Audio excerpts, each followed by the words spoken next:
Welcome back to Talk to the Town. Bill Harkins is with me, and he is running for Ward 2 councilman. He's actually running for re-election, and he's here to talk to us about his past experience and what he hopes to bring to the table this time. Thank you for being with us, Bill. Oh, it's a pleasure. Thank you for it. having me. Yeah, so tell us a little bit about your past experience and what you've already accomplished, and whether you feel like that experience is going to help you or be a hindrance in this race. Well, I certainly think it's going to be helpful. Why? Hilton Head is a fairly sophisticated town. We have like to think so. $80 million budget, 250 employees, a lot of moving parts, and every day I learn something. And over the past couple of years, terms, I've accumulated, I think, a great deal of institutional knowledge. Right.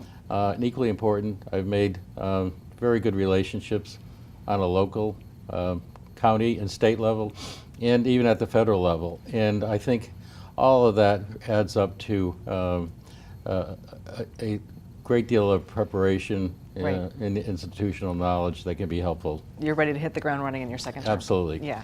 And so a big topic that we talk about a lot at the moment is workforce. Mm-hmm. Tell us your position on that issue. Workforce is probably the #1 issue that we're facing. Currently, we have some 8,400 hospitality jobs that are going unfilled.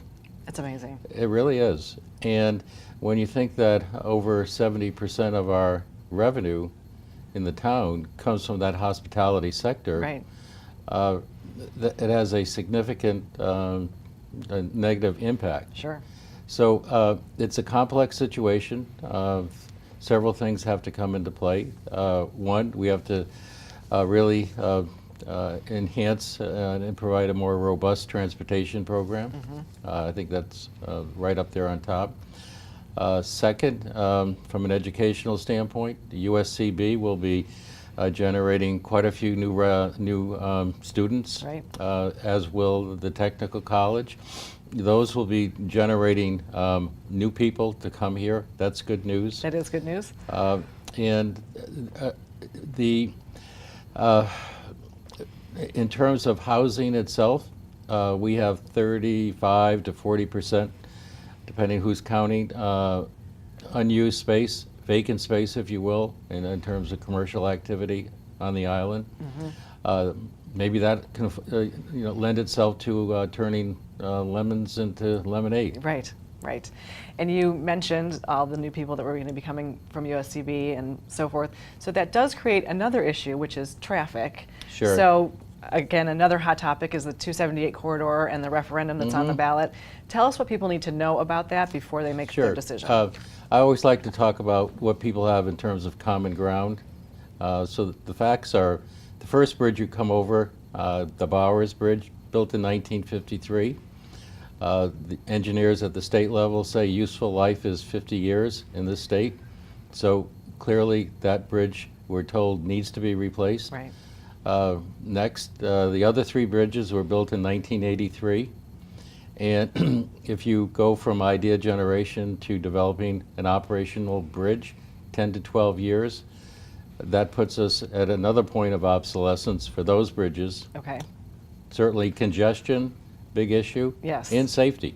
Yeah. We get more accidents on that corridor than any place else on the island. So those are the facts. People have to decide for themselves.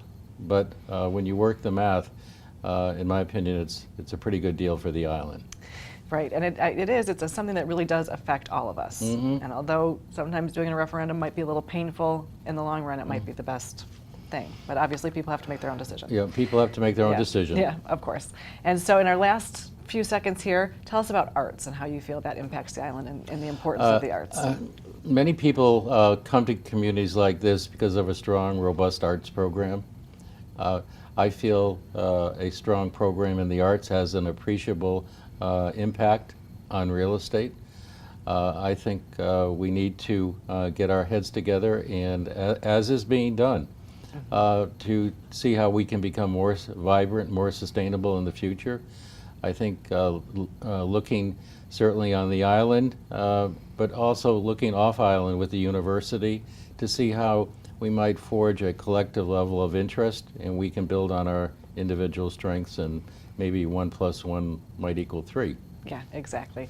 Well, thank you so much for being with us to share your insights and your opinions on the issues, and make sure that you are getting out there to vote on November 6th, and we will see you next time for Talk of the Town.